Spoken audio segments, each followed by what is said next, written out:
নমস্কার বন্ধুরা, ডোরার রান্নাঘরে আপনাদের সকলকে স্বাগত জানাই।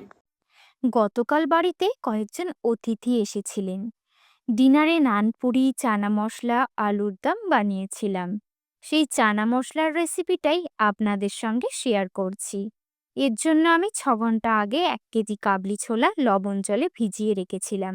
একটা পরিষ্কার সুতির কাপড়ে 6টা ছোট এলাচ, 2 টুকরো দারচিনি, 2 চামচ চা গুঁড়োকে পুঁটলি বেঁধে প্রেসার কুকারের মধ্যে দিয়ে দিলাম। এরপর তার মধ্যে 1 চামচ হলুদ গুঁড়ো, 1 চামচ লঙ্কা গুঁড়ো দিয়ে ভিজিয়ে রাখা চানাগুলো দিয়ে 1 চামচ লবণ, 1 বাটি জল দিয়ে 4টে সিটি দিয়ে রাখলাম।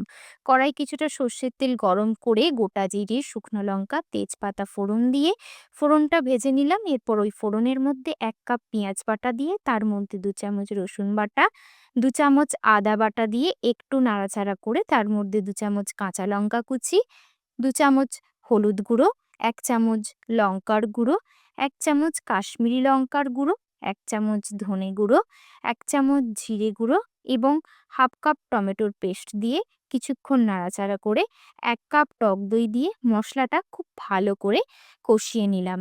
এরপর সিদ্ধ করা চানাগুলো মশলার ওপর ঢেলে দিলাম। এই সময় চায়ের পুঁটলিটা তুলে ফেলে দিলাম। আর দিলাম পরিমাণ মতো গরম জল। তাতে যোগ করলাম 1 চামচ লবণ, 1 চামচ চিনি এবং 3 চামচ চানা মশলা। এছাড়া দিয়ে দিলাম 2 চামচ রোস্টেড কস্তুরি মেথি। রান্নাটা হয়ে গেলে গ্যাস বন্ধ করে 2 চামচ ঘি, ধনেপাতা কুচি এবং গরম মশলা ছড়িয়ে দিলাম।